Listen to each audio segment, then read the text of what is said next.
Hi guys, মানে কি দেখছি না খেতিয়কৰ দুৰৱস্থা, মাটিৰ দুৰৱস্থা, প্ৰকৃতিৰ নিয়ম, মানুহ ঠগে কিন্তু বৰষুণো ঠগাইছে গাইস।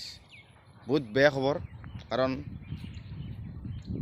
খেতিয়কৰ ইমান কষ্ট চাওকচোন। ভাল এটা ফল পাবৰ কাৰণে খেতিখন কৰা যায়, বা ধানেই হওক যিকোনো বস্তুৱেই হওক, কিন্তু এই পৃথিৱীখনত পানী পৰিলেহে পোখা মেলে। যি নেকি নহওক, পানীৰে ইমান নাটনি হৈছে। এই ধান খেতি কেনেকুৱা হৈছে, মাটি ফাটি গৈছে গাইছ। কি ক'ম আৰু, দুখ লগা ছবি। আমাৰ ইয়াতে বুলি নহয়, সকলোৱে হৈ আছে। মানে কি বৰষুণৰ মানে প্ৰভাৱ, আৰু বৰষুণ লাগে।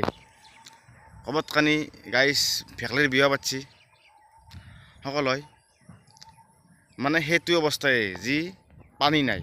এই পৃথিৱীৰ সমস্যা জীৱনটোত। মানে কি কিবা এটা থাকিলে কিবা এটা নহয়, কিবা এটা থাকিলে কিবা এটা নহয়। যদি পানী যেতিয়া হ'ব তেতিয়া বানপানী হৈ যায় গাইছ।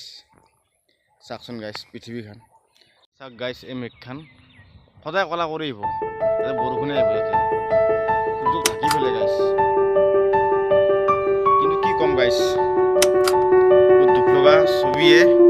পৃথিৱীখনত পানী পৰো অৱস্থা, কিন্তু পানী পৰো মানে কি অলপ নিং নিং তাত দৰে পানী দিব।